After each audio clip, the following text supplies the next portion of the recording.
Hello, it's been a while since I've done one of these, but I said on Twitter that I was going to attempt to make another couple of tutorials. So this is supposedly one of three, we'll see if I stick to that.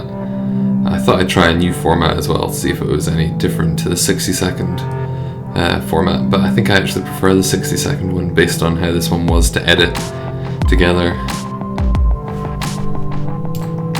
The concept is you spawn a creeper and he follows you around and attacks anything that attacks you or that you attack. So it's essentially like a very basic, lightweight pet plugin.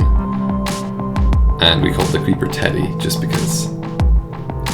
So in the entity damage event here, all I'm doing currently is going over the projectile and passing the true damager. So that would be the source of the projectile. And that has to be an entity as well, obviously. And that'll just mean if we shoot anything with a bow, or if, for example, a skeleton shoots us, our creeper, called Teddy, will attack him. So we need to make the command, send a message if the command is successful or not. So this is where we'll actually handle the limit of one Teddy creeper per player. Just send a wee message letting them know it was denied, and then we can actually spawn the creeper. And then we put the creeper into the maps that we've made so that we can reference it easily and start actually doing things with it. Sorry about the cropping of the screen here. I don't know quite what happened with my screen grab, but I wasn't going to just go and record this bit since I managed it in pretty much one take. So this is just the death handling for the entity. So we want to check it and get the owner, and if it's dead we'll want to remove it safely from the map so that we can store another one. And what we're going to want to go is go into that entity damage event and make sure that we can't kill our own creeper. So that will just mean cancelling the damage if it comes from us.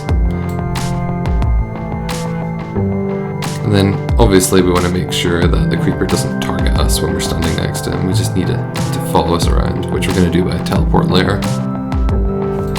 And then what happened here is I spotted that I needed the entity, but I only have the ID in the map, so I would have to either change what's stored in the map or iterate over every entity in that world and compare it, which isn't a great move. And then just a wee rename of that field there, just for clarity's sake. And now we can grab the entity directly, which makes things way simpler for the next step. So now we can go ahead and set the target of the entity based on who we attacked and who attacked us. So what we're doing is we check to see if the entity is owned by us, if we're attacking an entity, which is what this one's doing here. And as you can, it needs to be a creature because that's where the set target is called. And we do that for both the entities that we attack and the entities that attack us. So here we just add a wee confirmation message, and we can set the name of the creeper to Teddy as well on the creeper, so we'll see that in game. And then lastly we need some handling for what happens if we get too far away from the creeper himself. So we just iterate through the entries in the map that give us the actual entity, just for performance reasons. We grab everything, we check if we're still online, because obviously we don't want to be teleported to a null player. And we can do a distance check. So what I decided on was 25 blocks before we teleport it. And then just register the task to run every second it'll check.